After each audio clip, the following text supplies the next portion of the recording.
சில சமயம் இயற்கையே நமக்கு உதவுற மாதிரி பயன்படுத்த முடியுமா? நம்ம ஊர்ல மரவள்ளிக்கிழங்கு கதை ஒண்ணு இருக்கே.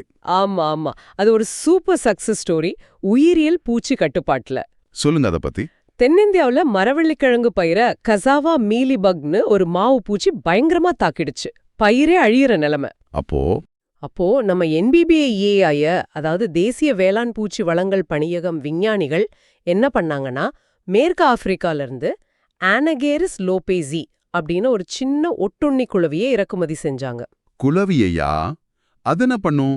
இந்த குளவி அந்த மாவு பூச்சிக்குள்ள முட்டையிடும். அந்த முட்டையிலிருந்து வர்ற லார்வாக்கள் பூச்சிய உள்ள இருந்தே சாப்பிட்டு அழிச்சிடும்.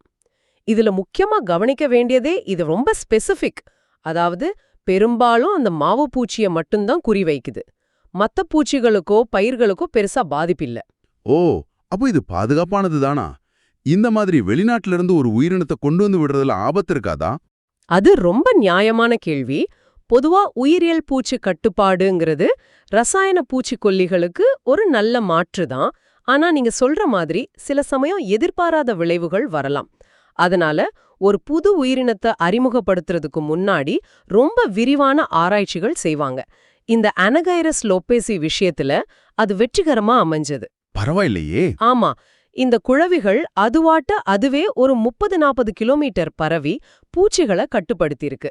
இது உணவு பாதுகாப்புக்கு கிடைச்ச ஒரு பெரிய உதவி. ஆனா மரவள்ளிக்கிழங்கு பத்தி ஒரு சின்ன எச்சரிக்கை சொல்லணும். சொல்லுங்க. அதோட எல்லா பாகங்கள்லயும், குறிப்பா தோல்ல சயானோஜெனிக் குளுக்கோசைடுன்னு ஒரு நச்சு பொருள் இருக்கு. அதனால அத சரியா பதப்படுத்தாமலோ சமைக்காமலோ சாப்பிட்டா பிரச்சனை வரலாம். கவனமா இருக்கணும். சரி, கவனத்துல வச்சுக்கிறோம்.